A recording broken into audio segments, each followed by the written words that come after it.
गौरी पुत्र गणेश भगवान की जय। श्री लक्ष्मी नारायण भगवान की जय। श्री शंकर पार्वती भगवान की जय। बोलिए श्री शिवाय नमस्तुभ्यम। प्रिय भक्तजनों, आप सभी को फाल्गुन पूर्णिमा की हार्दिक शुभकामनाएं। पूर्णिमा का दिन भगवान श्री हरि नारायण और माता लक्ष्मी को समर्पित होता है। हमारे शास्त्रों में बताया गया है कि श्री सत्यनारायण व्रत कथा का पाठ करने से व्यक्ति को 1000 यज्ञ करने के बराबर पुण्य फल की प्राप्ति होती है। सत्यनारायण भगवान व्रत कथा में भगवान विष्णु के सत्य स्वरूप के बारे में बताया गया है। इस व्रत का पाठ करने से घर में सुख समृद्धि का वास होता है और भगवान विष्णु की कृपा हमेशा बनी रहती है। प्रिय भक्तों, हमारे शास्त्रों के अनुसार हर महीने पड़ने वाली पूर्णिमा के दिन श्री सत्यनारायण भगवान की कथा सुनना या अपने घर में श्री सत्यनारायण भगवान की पूजा करवाना बहुत ही शुभ माना जाता है। इससे भगवान श्री हरि विष्णु और माता लक्ष्मी की कृपा सदैव सभी पर बनी रहती है। तो आज हम इस पूर्णिमा के अवसर पर श्री सत्यनारायण भगवान की संपूर्ण व्रत कथा सुनेंगे। तो आप सभी भक्तजन बड़ी ही श्रद्धा, ध्यान पूर्वक और प्रसन्न चित्त मन से भगवान श्री हरि विष्णु जी के कमल चरणों का ध्यान करते हुए इस कथा को सुनिए। तो सभी प्रेम से बोलिए श्री सत्यनारायण भगवान की जय। सर्व देवी देवता की जय।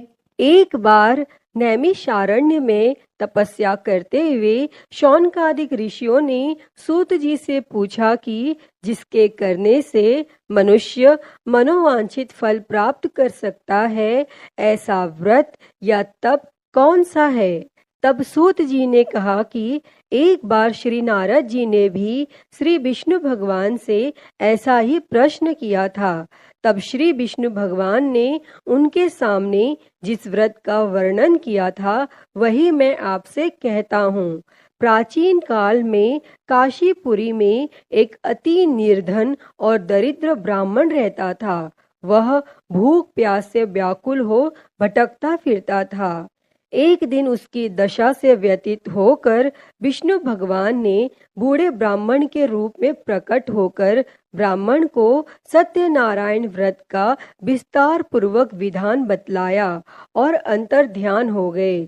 तब ब्राह्मण अपने मन में श्री सत्यनारायण व्रत को करने का निश्चय करके घर लौट आया और इसी चिंता में उसे रात भर नींद नहीं आई और सवेरा होते ही वह सत्यनारायण के व्रत का संकल्प करके भिक्षा मांगने के लिए चल दिया और उस दिन उसे थोड़े ही परिश्रम में बहुत अधिक धन धान्य भिक्षा में प्राप्त हुआ और सायंकाल घर पहुंचकर उसने बड़ी श्रद्धा के साथ श्री सत्यनारायण भगवान का विधि पूर्वक पूजन किया और भगवान सत्यदेव की कृपा से वह थोड़े ही दिनों में धनवान हो गया और वह जब तक जीवित रहा तब तक महीने के महीने श्री सत्यनारायण का व्रत और पूजन करता रहा। और वह ब्राह्मण देह छोड़ने के बाद वह विष्णु लोक को गया।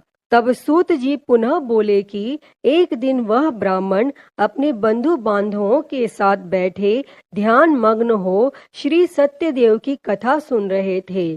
तभी भूख प्यास से व्याकुल एक लकड़हारा वहां जा पहुंचा और वह भी भूख प्यास भूलकर कथा सुनने बैठ गया और कथा की समाप्ति पर उसने प्रसाद ग्रहण किया और जल पिया। फिर उसने ब्राह्मण से इस कथा के बारे में पूछा तो उसने बताया कि यह सत्यनारायण जी का व्रत है जो मनोवांछित फल देने वाला है।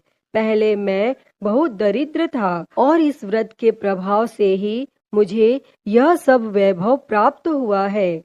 तब यह सुनकर लकड़हारा बहुत प्रसन्न हुआ और मन ही मन श्री सत्यनारायण के व्रत और पूजन का निश्चय करता हुआ लकड़ी बेचने के लिए बाजार की ओर चल पड़ा। और उस दिन लकड़हारे को लकड़ियों का दुगना दाम मिला और उन्हीं पैसों से उसने केले, दूध, दही आदि पूजन की तमाम सामग्री खरीद ली और घर चला गया।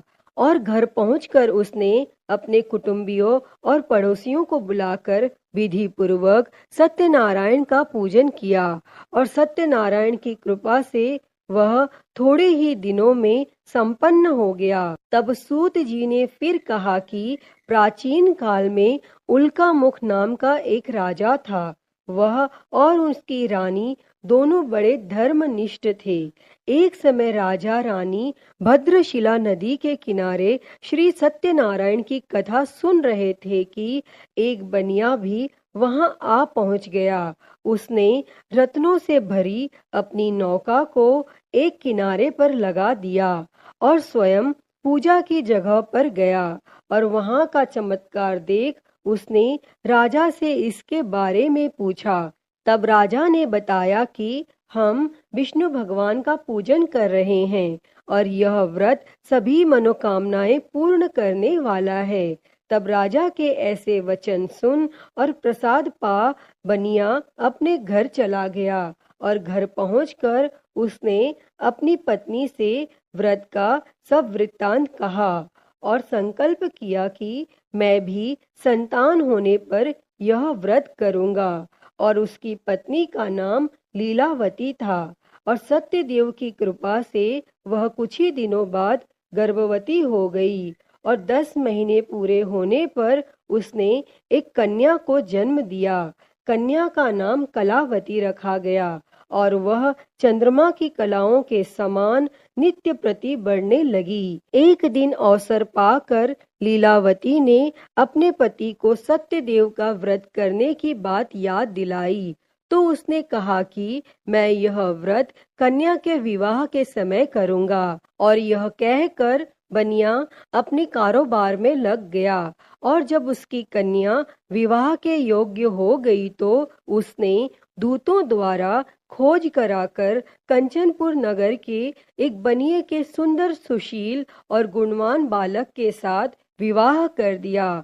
फिर भी बनिए ने सत्यनारायण का व्रत नहीं किया और इससे श्री सत्यनारायण अप्रसन्न हो गए। और कुछ दिनों बाद बनिया अपने दामाद को साथ लेकर समुद्र के किनारे रत्नसारपुर में व्यापार करने लगा। एक दिन रत्नसारपुर के राजा चंद्रकेतु के खजाने से चोरों ने बहुत सा धन चुरा लिया। तब राजा के सिपाही चोरों का पीछा कर रहे थे। चोरों ने जब देखा कि सिपाहियों से बचना कठिन है तो उन्होंने राजकोष से चुराए हुए तमाम धन को एक जगह फेंक दिया और स्वयं भाग गए। और वहीं बनिए का डेरा था और सिपाही चोरों को ढूंढते हुए उसी जगह पहुंच गए और उन्होंने दोनों बनियों को चोर समझकर पकड़ लिया। तब राजा ने दोनों बनियों को जेल में डालने का आदेश दिया और उनका धन कोष में जमा करा दिया। और यहाँ श्री सत्यदेव के कोप से लीलावती और कलावती भी बड़े दुख से दिन काट रही थी। एक दिन कलावती भूख प्यास से बहुत व्याकुल होकर एक मंदिर में चली गई।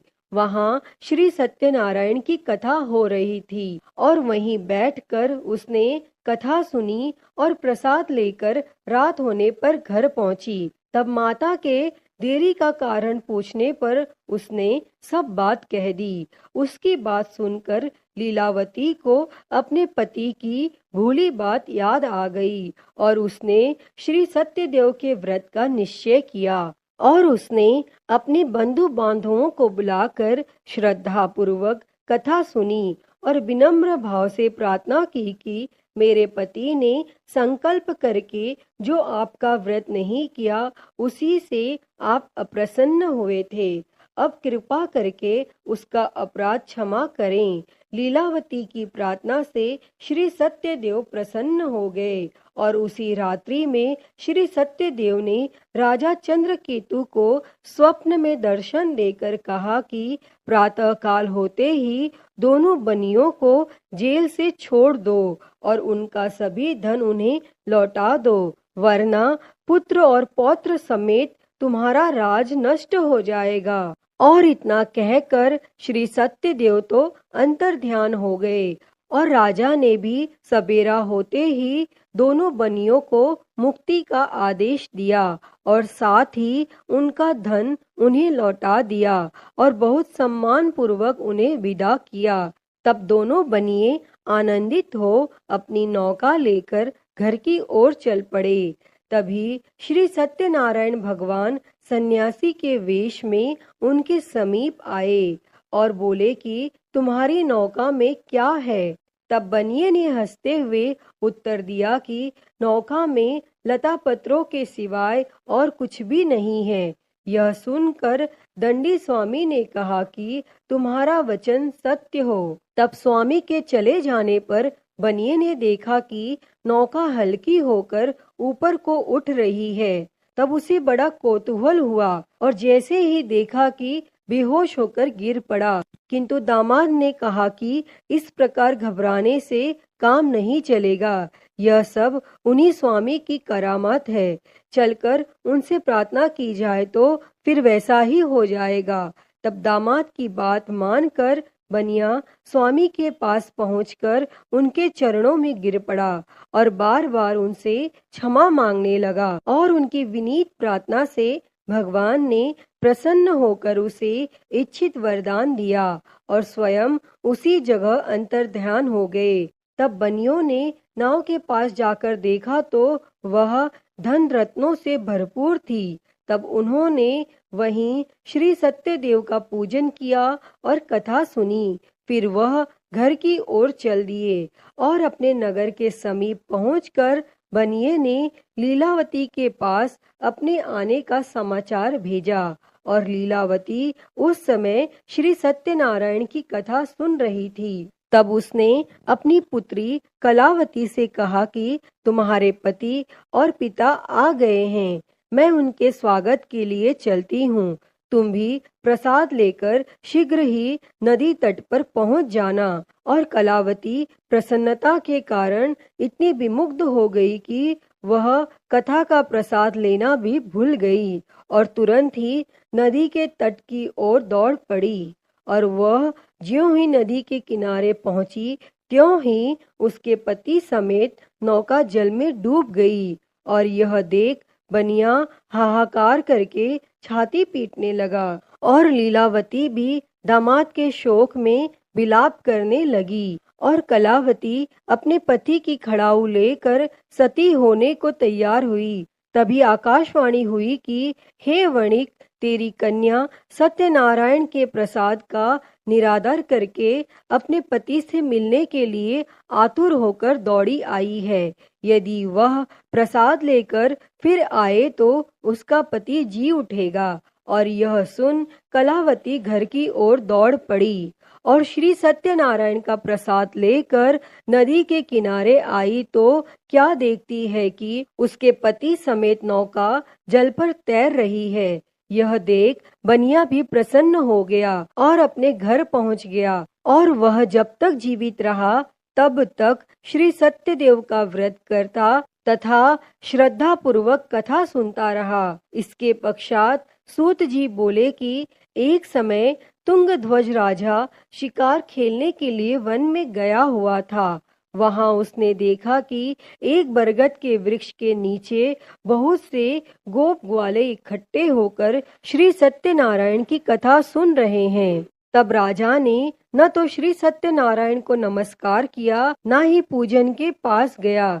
तब गोपगण राजा को देखकर स्वयं प्रसाद लेकर उसके पास आए और प्रसाद को राजा के सामने रख दिया। लेकिन राजा ने प्रसाद की कुछ परवाह न की और महल की ओर चला गया। और राजद्वार पर पहुंचते ही राजा को मालूम हुआ कि उसके पुत्र पौत्र और धन संपत्ति सब नष्ट हो गए हैं। तब उसे वन की घटना स्मरण हो आई और उसने विचार किया कि श्री सत्यदेव के प्रसाद का निरादर करने के कारण ही मुझे यह दुख प्राप्त हुआ है। और यह सोचकर राजा पुनः वन में दौड़ा गया और सब गोप ग्वालों के साथ मिलकर श्रद्धा और भक्ति के साथ श्री सत्यदेव का पूजन करके प्रसाद ग्रहण किया। और इसके बाद वह घर लौट आया तो उसके मृत पुत्र पौत्रादि भी जी उठे और नष्ट हुई संपत्ति भी ज्यों के त्यों हो गई। तब से राजा जीवन भर समय समय पर श्री सत्यदेव का व्रत और पूजन करता रहा। हे श्री सत्यनारायण भगवान जी, इस कथा को कहते, सुनते और हुंकारा भरते पर सदैव अपनी कृपा बनाए रखना। तो बोलिए श्री सत्यनारायण भगवान जी की जय। तो प्रिय भक्तगणों, मैं उम्मीद करती हूँ कि आपको यह कथा पसंद आई होगी और अगर वीडियो अच्छी लगी हो तो इसे लाइक करें, ज्यादा से ज्यादा शेयर करें और कमेंट में सत्यनारायण भगवान की जय लिखना ना भूलें। और हरिहर भक्ति चैनल पर अगर आप नए हैं तो इस चैनल को सब्सक्राइब कर नोटिफिकेशन बेल को जरूर ऑन कर लें। हर हर महादेव। धन्यवाद।